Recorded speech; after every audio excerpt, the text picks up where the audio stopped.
ورځو کې راته وي اړومبي ځل چې رالم نو دا د انتظامیه والا دا سبزي منډی شفټ کوله او د دې عوامو د وجې نه شفټ کوله وی دا سبزي منډی موږ د دې ځای نه وړو هغه بار ځای ته انتظامي کار د دې سره زما سویمه وه نو خو زه بدقسمتۍ نه زه رالم پاکورشی کېناستمه او دا بل نوې سبزي منډی یو کال مخکې جوړه شوې وه او هغې ته شفټینګ کوو نو خلکو یې مفتي صاحب پکې 80 لکه روپۍ واخیستې وې د کافر بچو سم شهر پسې لیکي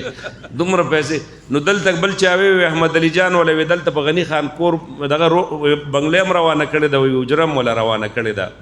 مې د احمد علي جان سره دونه ډیری دي چې مال به اجرم جوړي کور به جوړي مړه بس دا خلک مجيبه عجیبه خبرې کې زه ته هم کوي مړه د قیامت رشتا یوم تبل السرائر فما له من قوه ولا ناصر د قیامت په ورځ باندې بوی دا پټ رازونه الله ښکارا کی و بیا به نه د چا د پاره څوک مددګار وي او نه به څوک ملګری وي پوه شوې دا پټ رازونه به خو چې دا چا راپسې خبرې کړي زه بیا د ګریوان نه نیسم پوه شوې په خبره باندې نه پرېږدم جي او که تاسو وایئ چې معاف یې کړه نو معاف یې کړم معاف یې کړم ښه ځالکه معاف مې کړه زه بس پرېږدی زه خدای پاک دې معاف کړي موږ هم معاف کړل بس الله دې موږ ټول معاف کړي الله دې موږ ټول معاف کړي که چا خبرې هم کړي نه یې کړي الله دې موږ ټول معاف کړي